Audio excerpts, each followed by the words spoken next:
the biggest South Asian media group, Ymedia. Let's get on with the results here, and we'll start with the Mississauga. So let's see on full screen what do we have here as far as the results is concerned. So here are the results. Yeah, if we can show this on the big screen.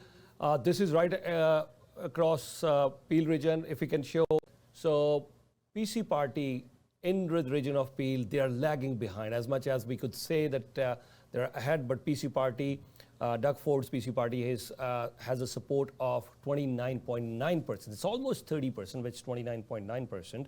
So, and then we have Liberals, Bonnie Crombie's Liberals in Ontario, they are 35%. So in the region of Peel, Liberal Party is definitely leading in the region of Peel. And then NDP, they are slipped to 10.5%. They're the official opposition in Ontario. Merit Stiles was here at our Channel Y studios. I spoke with her on a host of different issues. But in the region of Peel, they seem to be lagging far behind. The Green Party, 3.2% in the region of Peel, and others, 2.2%. This is all voters, and we still have undecided voters at 19%. And Quito, I'll start with you. What do you have to say about these numbers? Quito. Yeah, Peel wide, these are very good numbers for the Ontario Liberal Party. Obviously, when you look at some of the crosstabs, you understand that, the Crombie brand is very, very popular in Mississauga. The lead there is much more substantial. Remember again, with the undecided 19%, we didn't do decided and leaning, but this turns into about 40% for Crombie across Peel. That's a very good number. Like I said, sweeping what I had expected really is sweeping Mississauga, and then competitive in a handful of seats in Brampton and a few others that are close races. So provincially, at least, it looks like Bonnie Crombie certainly has an impact on the vote intents. We knew this. It's her hometown advantage. So the advantage in Brampton is not. It's basically a tie in Brampton, and so. But at least that puts the Liberals into competition, unlike the last two provincial elections, where really, as you said, they've been decimated and wiped out largely in across the 905. So certainly mission accomplished so far. Okay, and Kimberly, are you surprised Conservatives lead as far as Ontario is concerned, but here in the region of the Peel, this is a Bonnie effect, you think, or the Liberals, you think, were already ahead in the region of Peel? What do you say? I think Quito makes a good point. We just came off a leadership race where Bonnie was, all over the media and very recognizable. But it is her home turf, Mississauga. I would expect her to lead in Mississauga, certainly.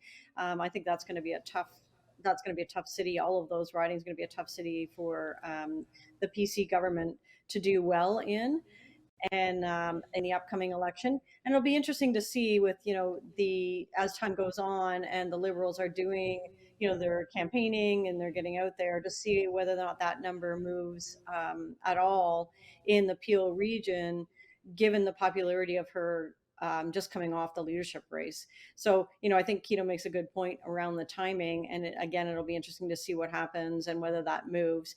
And, with the margin of error as well, part of me wonders if those races aren't pretty close between those two. All right, so once again, these numbers are here for you on full screen. Before we start getting into the discussion as far as riding-wise is concerned, so have a look at these numbers once again. These are the numbers for the region of Peel. Once again, we like to remind you, there are still 19.1% voters undecided. So out of all the voters, we have 29.9 as far as the region of Peel is concerned for the Premier Ford's party, Conservative Party, then Bonnie Crombie's Liberals at 35, NDP at 10.5 in the region of Peel, 3.2% for the Greens, and others 2.2%. I still remember when Premier Ford was here, last time as well, and he mentioned that it's going to be 5-0 in Brampton. So, and once again, we saw this. Brampton did turn blue in these last elections. It was because I asked Premier Ford when he came here after winning his first term, and when he came to our studios, I said everywhere it's blue in most of Ontario, but you're losing in Brampton. Brampton, 3 seats for NDP. It was 2 in 2018 for the PCs. I said you're in minority in Brampton. So Premier Ford here in our studio, he said it's going to be 5-0 next time, I'm telling you. And yes, it was 5-0, all clean sweep for the PCs. But that was 2018, that was 2022, but here we are, it's 2024 now.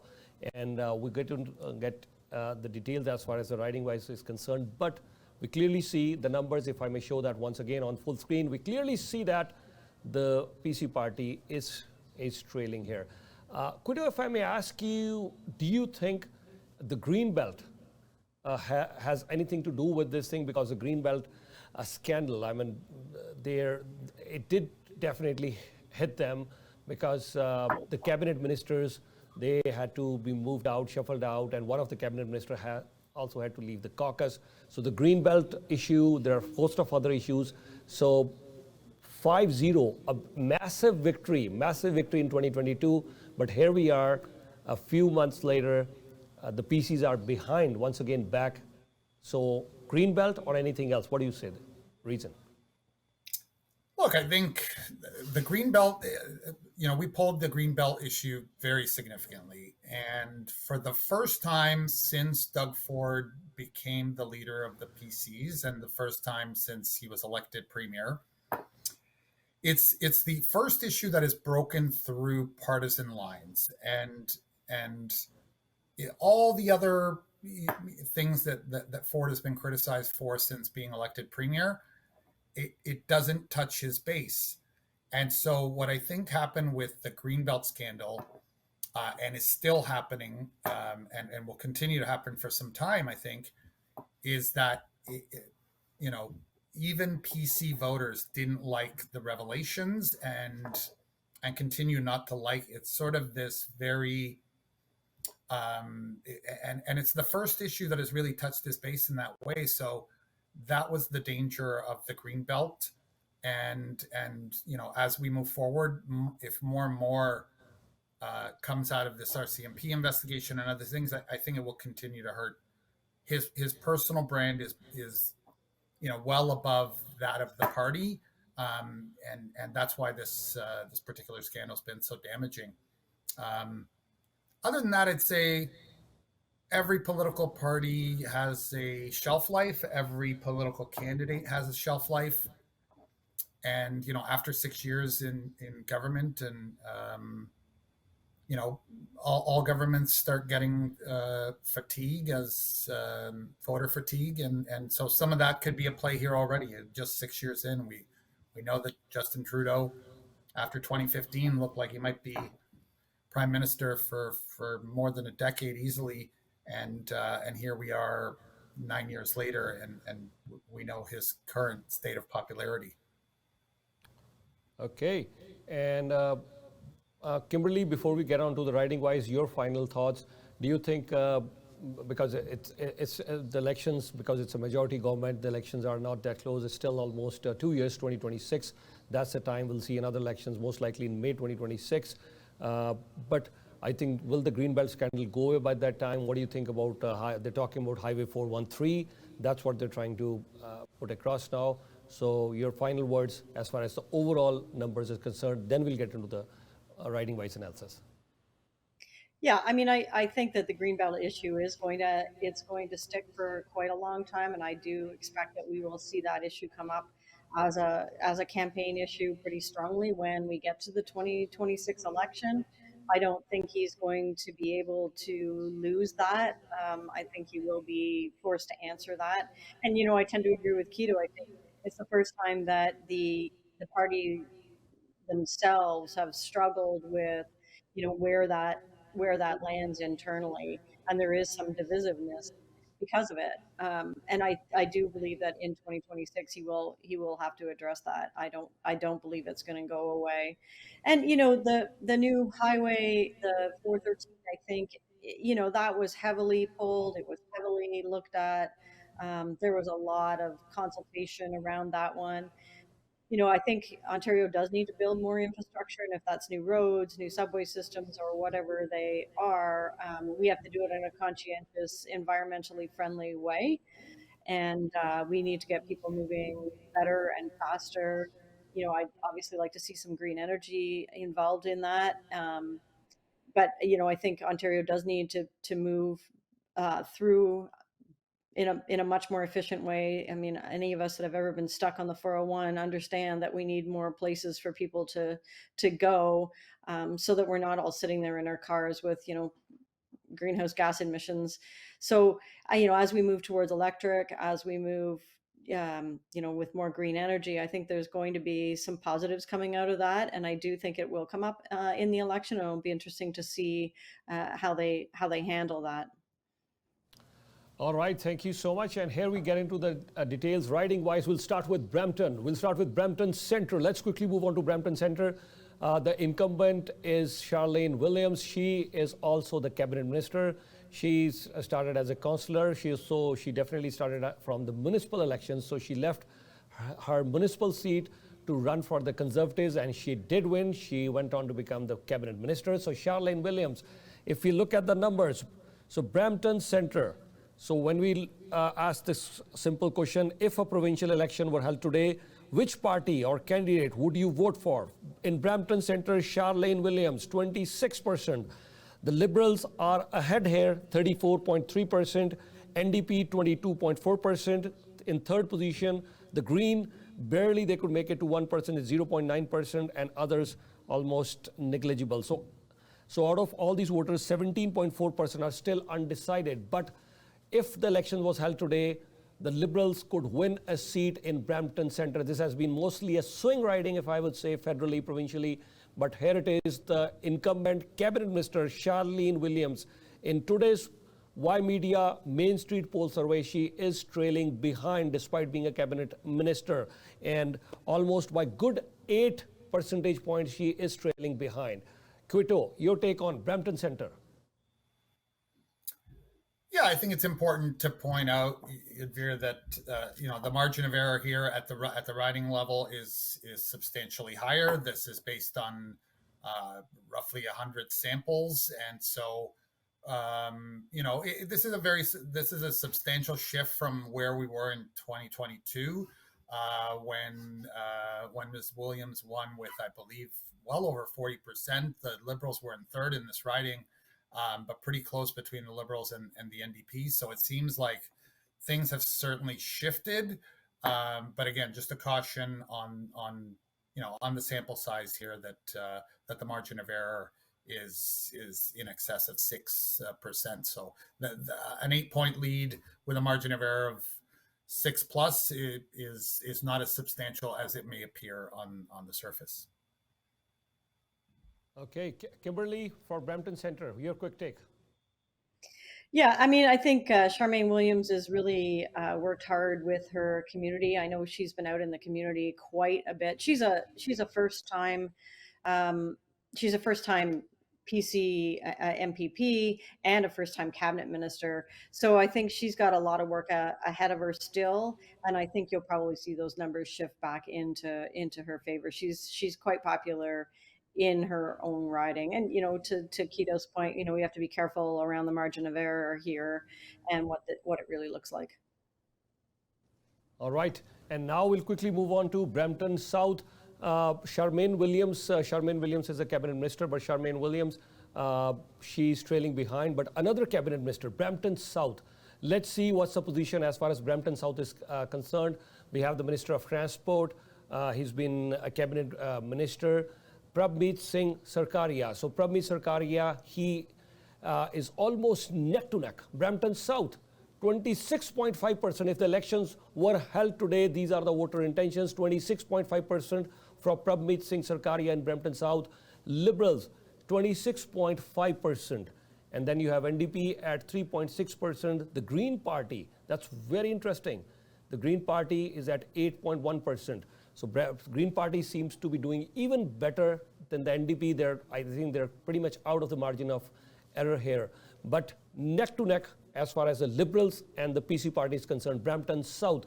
So Prabmeet Sarkaria has been very active in the community. Prabmeet Sarkaria has been a regular cabinet face as far as Doug Ford government is concerned in first term, 2018 as well, in the second term, 2022 as well. So a regular face, Prabmeet Singh Sarkaria is almost neck to neck. So it's almost anybody's take because the numbers are almost even, 26.5 for PC, 26.5 for the Liberals. Quito, your take? Yeah, same goes on the caution here, remembering that with a margin of error on this sample size, this could be a substantial lead for either candidate. I know Mr. Sakaria's work very well. We've met. Certainly very popular gentleman in his community and in Brampton and well-known cabinet minister. The other caution here is remember that when we're asking this question as a generic ballot, we're not including Prabmeet's name in that ballot. And I suspect that if we did a riding specific poll and asked about the candidates here against random Liberal candidate X, same goes for the NDP. Without knowing those candidate names, these numbers, we know that there are candidate effects, certainly with high-profile star candidates like Mr. Sarkaria, that he would probably perform better than this generic ballot that we've asked. So, but it's interesting because he won with 45%, and it certainly looks like it could be more competitive. Okay, and Kimberly, your take on this one. Two cabinet ministers that we've discussed up until now, and we've seen Charmaine Williams clearly in trouble. She's trailing behind with the survey. And the second cabinet minister, Brampton South, he's almost neck to neck at a similar percentage. Your take? Yeah, I think Prabmeet, if we had done the poll with those names in place, certainly that would probably have voted a little bit better for him. The other thing that I would keep in mind here too is there's a high margin of undecided voters on this one. It's 1/3 of the people that responded were undecided. So that also leans towards is he really that far behind? I'm not sure that he is. And again, I think he does a great job working in his community. He's certainly front and center. And, the leader, when we go to voting and we go to the polls, the leader has a large impact on what happens down at your community level. So, are we actually seeing the reflection of maybe what's going on with the overall party status, or are we seeing what's going on with each individual candidate? So, that'll have to play out. And as we see that undecided in that riding, and then when we add names in, I think, both these cabinet ministers you're going to see their numbers go up, and I think they're both going to be fine. They're really engaged in their communities. People certainly know their name, and they're very high profile. So I think you will see that each of those cabinet ministers go up. Yeah, this is a bit of a surprise for me as well, because as you mentioned, Prabmeet Sarkaria, he's been very active in the community. He won the election in 2018 despite 3 seats going to NDP in 2018. But Prabmeet Sarkaria won from Brampton South. He stayed on, went on to become the cabinet minister. 2022, again a cabinet minister, won his seat comfortably. But here we are for Prabmeet Singh Sarkaria. It's neck to neck in Brampton South. Quite an interesting thing. This is quite surprising. Let's quickly move on to Brampton East now. Brampton East, this was a riding which was held by Gurratan Singh, the deputy leader for NDP. And now let's look at the numbers. So if I show you the numbers on full screen, here we see Brampton East, PC party. They have 25.8%. So the incumbent Hardeep Garewal, he's leading in this riding with 25.8%. It's not a big lead, but still he's leading. The Liberals are at 23.1% here. And NDP, on the back of the heels of Liberals, it's at 23.4. The interesting part is NDP is very strong in this riding. It has been very strong in this riding. This is the riding from where Jagmeet Singh won. It was earlier Bramley, Gord Malton, then it became Brampton East. So Jagmeet Singh's riding, it's called Jagmeet Singh's backyard. Then Jagmeet Singh's brother, Gurratan Singh, he held on to this riding, Brampton East. But last elections, 2022, the PCs took over. It was a big, huge blue wave, and Hardeep Garewal. He lost earlier in the same riding, Hardeep Garewal, but then he went on to win from Brampton East, Hardeep Garewal. But here we are, not a big lead, but still Hardeep Garewal is leading 25.8% if the provincial elections were held today. So 25.8% for PCs, Hardeep Garewal, and then you have Liberals 23.1 and NDP at second position, though it's not a big lead, 23.4, and Green 1.8%, others 0.4%. Quito, your quick take. Yeah, I'd say, this is an interesting riding. As you say, it's been held by, this riding has changed distribution, but this riding and its predecessor ridings have been held by provincially and federally by all three parties in recent history. So seeing a three-way, essentially this is a three-way tie. They're all well within the margin of error. Remember, this is also the smallest sample size that we got in any of the ridings. So I would say not terribly surprising that all three major parties are competitive and could have. This is certainly one to watch in the next election, but it's still 3 years away. So I just think, and it had the second highest undecided rate as well. So I would put this one in the coin toss category. Okay, and quickly, Kimberly, your take on this riding. Yeah, that's. Keto took the words out of my mouth. I was going to say this is going to be one to watch. I don't think there's going to be a clear winner here, and I think this is one of those ridings that's really going to depend on how well the party overall is going to perform. So yeah, it is a coin toss, this one. Okay, and let's quickly move on to Brampton North. Brampton North, this has been a very interesting riding. Let's have a look at the numbers for Brampton North first of all.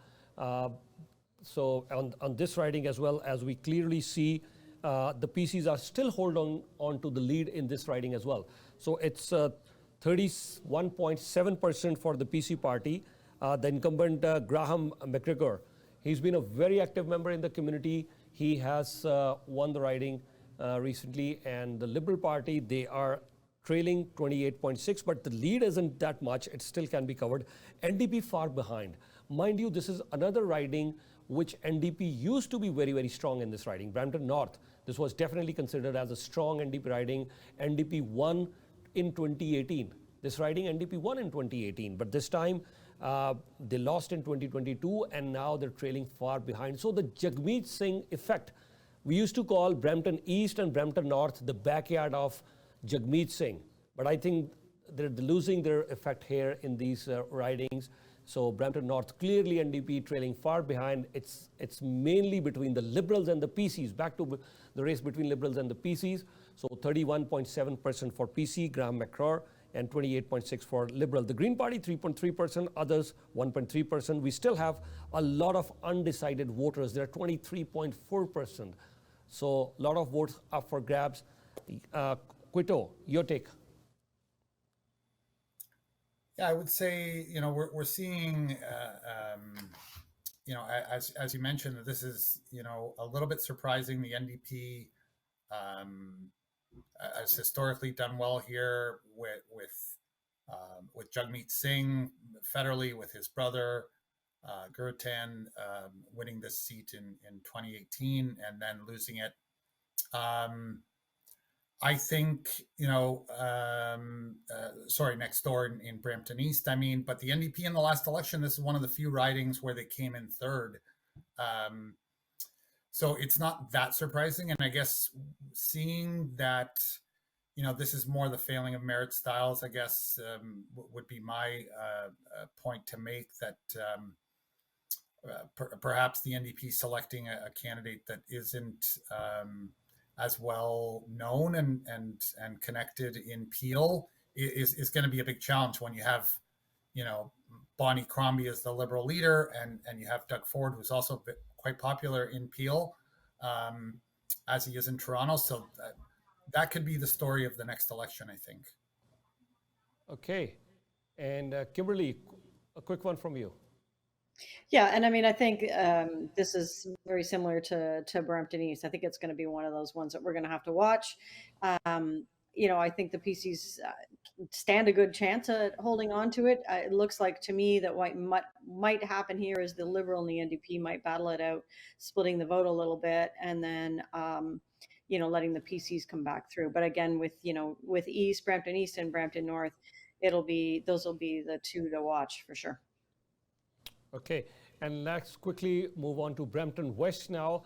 Amarjot Sandhu, he's consecutively won from this riding as well in 2018. He won that in 2022. He won. He's been very actively participating in the community. So he is again in the lead. 36% for Amarjot Sandhu, 33.8% for the Liberals, and NDP, a clear collapse of NDP here, 6.4% in Brampton West. Greens 1.4%. There's not much room for Green or anybody else. Actually, for that matter, NDP also. I still remember in 2018, the NDP candidate worked very, very hard in this riding as well. So NDP, Brampton North, Brampton West, these are the two areas that we're seeing NDP has started falling behind in Brampton North and Brampton West. Brampton East is the only riding that I see NDP still holding on to. But other than that, I think NDP, other than Brampton East, NDP is not really doing well. It's mainly between Liberals and the PCs. That's what's happening in Brampton. So Amarjot Sandhu holding on to the lead here in Brampton West, but a very narrow lead here. Quito?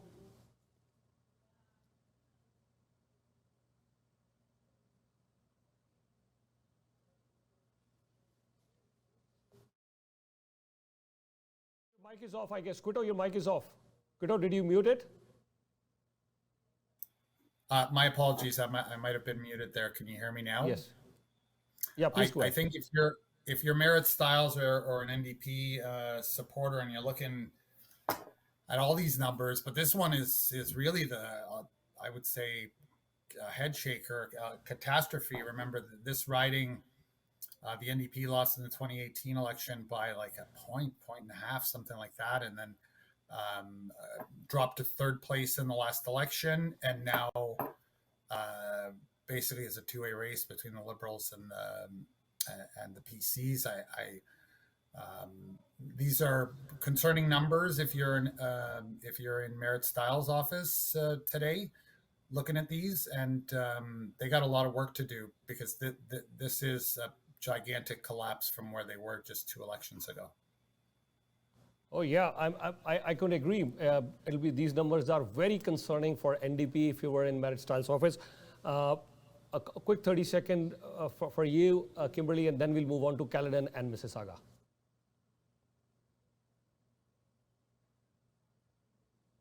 Yeah, Kimberly, can you hear me? Yeah, we'll quickly move on to Caledon now. I think we're losing Kimberly here. So here are the numbers for Caledon.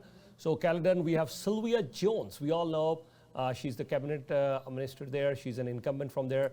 And she's got a good lead there in Caledon. So if you look at the Caledon numbers, the PCs are doing well there. The PC party has 34.8% support there in Caledon. The Liberals have 25.8%.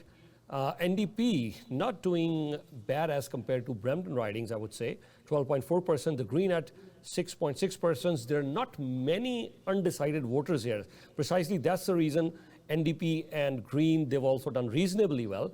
But PC still strong with Sylvia Jones at 34.8%. Quito. Yeah, I'd say, first of all, I just want to point out for your viewers and people who are going to read this poll, remember that this was a Peel region poll. So when we pulled these numbers, this is not the full riding of Dufferin-Caledon. So I want to make sure that's clear, that this is just the Caledon part, the vote intent in the Caledon section of the Dufferin-Caledon riding. So I would expect that if we were to add the Dufferin part into these poll numbers, that this would be a much more substantial margin for the PCs and the incumbent Sylvia Jones. It's just the nature of this riding. This is not a swing riding. We would not expect. I can't remember the last election that this particular riding was competitive, either federal or provincial. So. All right, I think it's time to get on to the Mississauga ridings. We will show you one by one on your full screen all the 6 Mississauga ridings. So we've shown you the numbers for Brampton. Brampton, I think the Liberals are bouncing back. It's going to be not an easy task, though we still have some time for the provincial elections. It's almost a good 2 years, a little over 2 years actually, May 2026, that's the time we're looking at. So the Liberals, they have work to do, if at all, they want to win ridings here, but it's not going to be easy for PCs, either the provincial Conservative Party. They have to work hard if they want to maintain their leads. But this is a very interesting time. Quickly moving on to Mississauga now. Mississauga, the first one that we're seeing is Mississauga East Cooksville. And Mississauga East Cooksville, we have Khalid Rashid. We all know he has been with the Conservatives, but because of an issue, we all know now he's out of the caucus. He was the cabinet minister there as well. So, but you clearly see him trailing, even if they were to vote PC. You clearly see him trailing at 33%. The Liberals are strong in Mississauga East Cooksville. They're 42.7%. Then 4.7% for NDP. They've almost collapsed here. It's 1.8% for the Green. The Liberals, is this the Bonnie Crombie effect now? Is this the Bonnie Crombie effect now? That's what we're seeing here. The Liberal Party, 42.7%. This guy, Khalid Rashid, was the cabinet minister, was with PC, but he's been moved out. So let's see the other ridings before I get to the Quito. Let's quickly look on to the other ridings, and this is Mississauga Centre.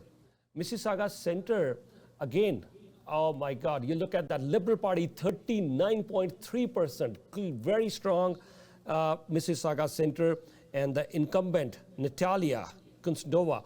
Natalia clearly trailing far behind at 23.2%. NDP even further behind, 10.6%.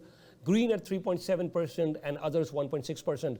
So if the elections were to be held today, I think 39.3% for Liberals. This riding will definitely, Mississauga Centre would definitely go with the margin of error to Liberal. I definitely think so. Let's quickly move on to the next riding. Here's another very important person, Mississauga Erin Mills.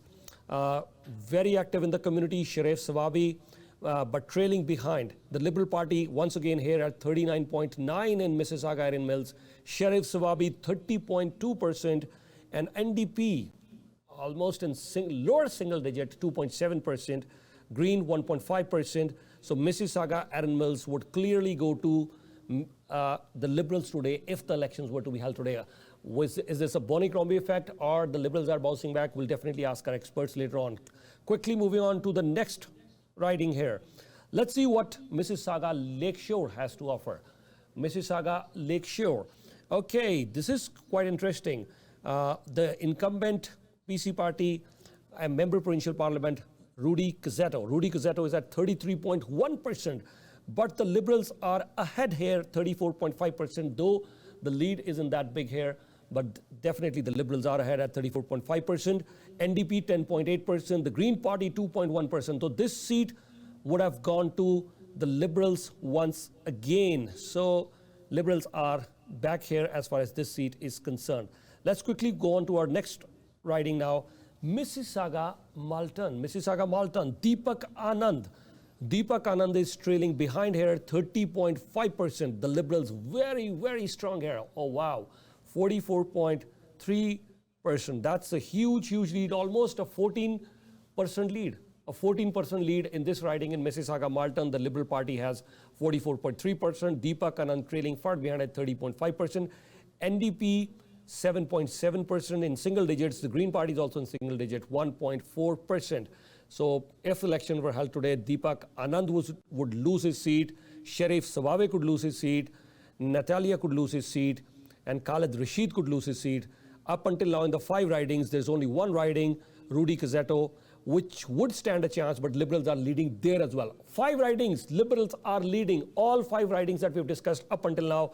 The 6th riding, let's go to Neena Tangri. She's again a cabinet minister. Neena Tangri, she's been a very strong candidate here. She's now the cabinet minister, 27.5%, 45.1%.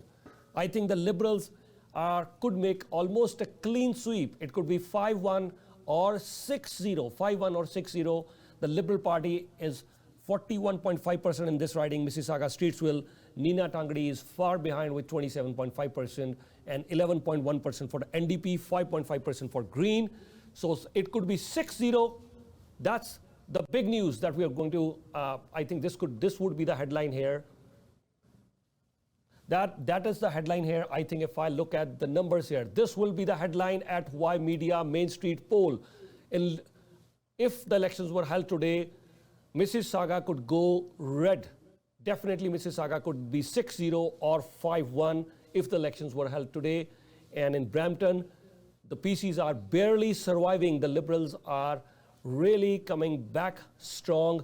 The NDP, other than the Brampton East, I don't see them performing very well. So it's between Liberals and PCs in almost all the ridings. So we're talking 12 ridings here, 1 with Caledon, 5 for Brampton, 6 for Mississauga. So out of the 12, I would say just 1 riding we can say NDP is there, but all 11 other ridings, it's a toss between Liberals versus PC.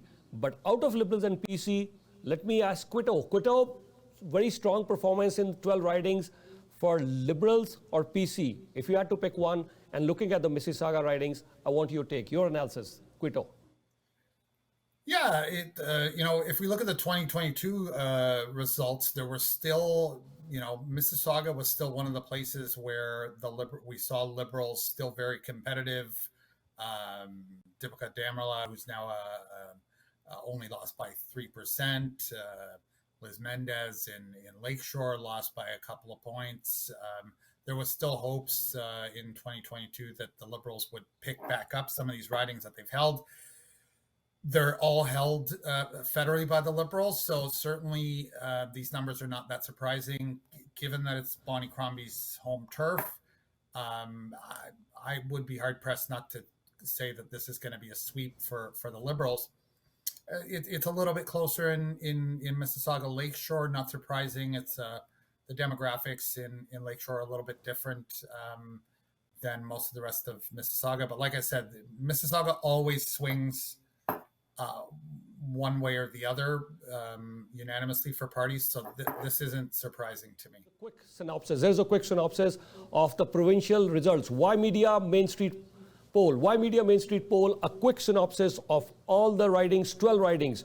NDP, I'll start with NDP because NDP, they're just active in Brampton East. But other than that, whether it's Caledon or other 4 ridings in Brampton or in Mississauga, NDP, it certainly would be a concern for Marriott Styles, for NDP leadership. They're not doing that well other than Brampton East. So in other 11 ridings, it's a very strong contest between the Liberals and the PCs. I'll give it to Liberals because they're very strong in almost 5 to 6 ridings. They could have won 5 ridings, they could lose maybe just 1, but very strong comeback by the Liberal Party in Mississauga. Whether this is a Bonnie Crombie effect, it's your call. As far as Brampton is concerned, the PCs are still holding on to majority of the seats, but the Liberals are certainly making a comeback. And Brampton Centre, Charmaine Williams, she's losing her seat if the elections were to be held today. So a lot of work to be done by all 3 parties in the region of Peel. That's our takeaway. That's the big breaking news as far as the provincial results are concerned. Biggest South Asian media group, Ymedia.